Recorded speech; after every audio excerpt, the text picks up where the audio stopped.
Verse 740. Some imagine the ego soul to be one with the Citta, others to be different from the Manas, etc.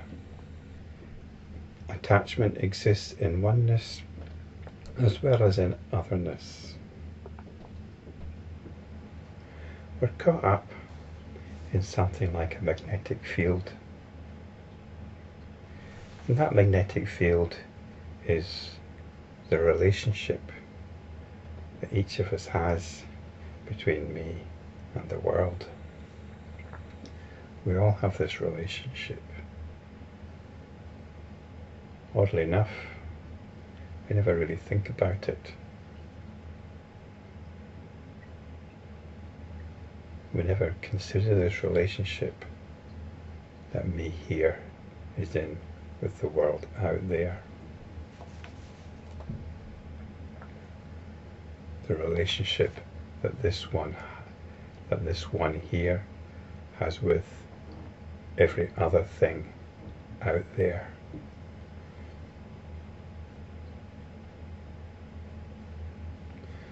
So this is a context.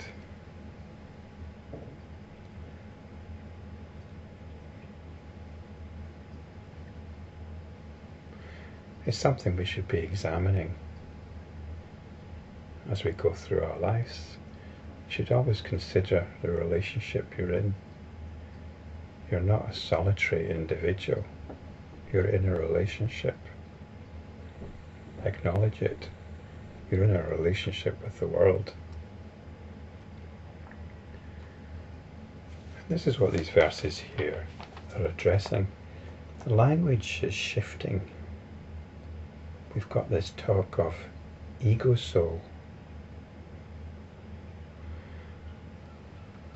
And given that this is a Buddhist text, or regarded as a Buddhist text, it's quite different from Hindu texts, which talk of the jiva.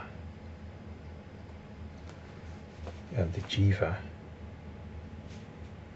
is understood as perhaps the individual soul that is on its spiritual journey through many lifetimes until it realizes once again that its true nature is that of the universal soul, the Atman. That's one way of looking at things.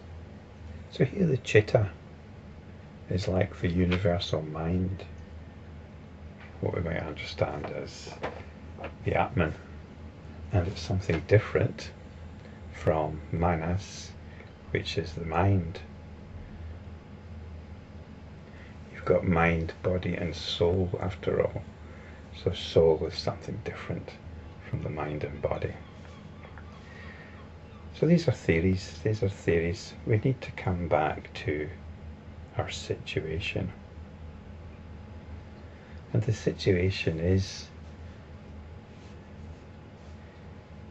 characterized by the tone of our relationship. This is actually the ego soul, if we wish to talk in such terms. The relationship of the one here is embroiled in with the otherness out there. So this is the attachment.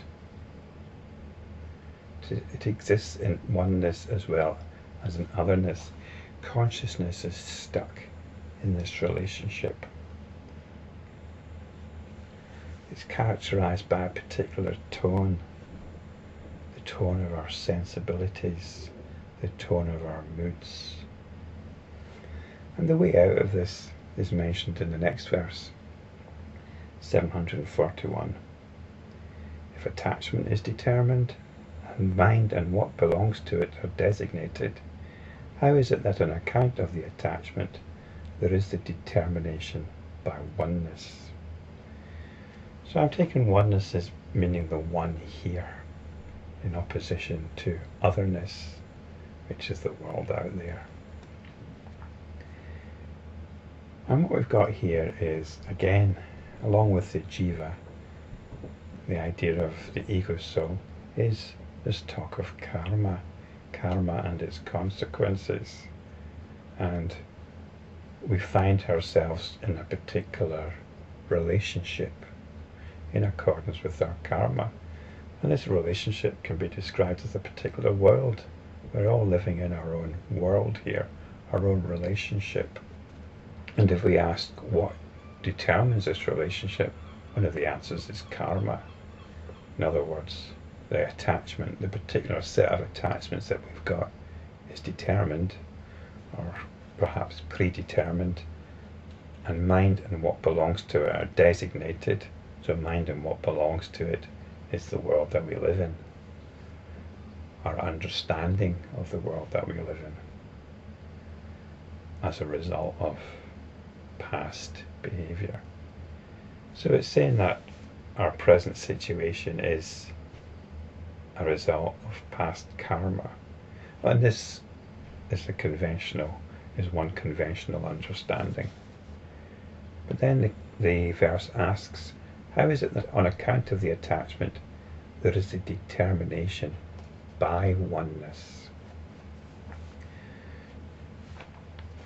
And this determination by oneness is the determination by mind, by manas. The previous verse said that sometimes it's the ego soul is seen as different from manas, but it's actually at the heart of what manas is about. Because this mind, manas,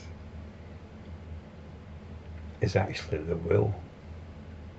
It's actually that point of freedom whereby we either remain in this relationship, identifying with the story of a me here being in an external world, and that external world's being experienced through the senses.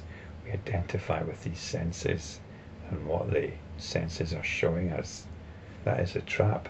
But with insight, with liberation, with enlightenment practice, we have the option of coming back to realization of the nature of our everyday awareness. And this is freedom.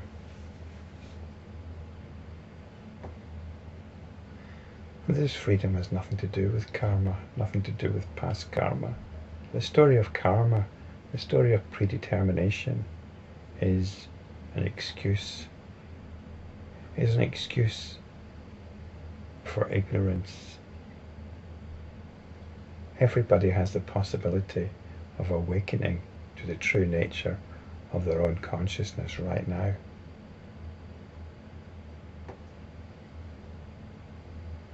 You just need to let go of all the stories.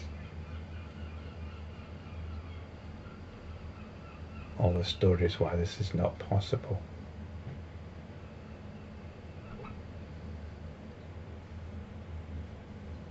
This is your true heritage.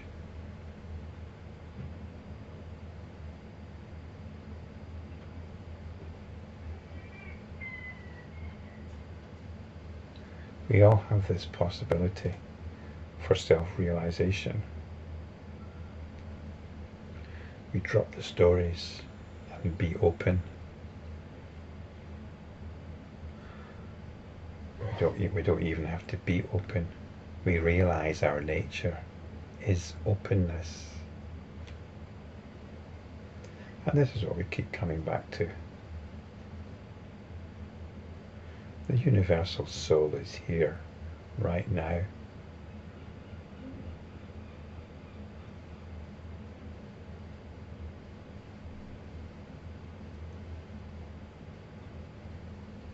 It's not an idea to be spoken about. It is a label pointing us to something that can be realized right now.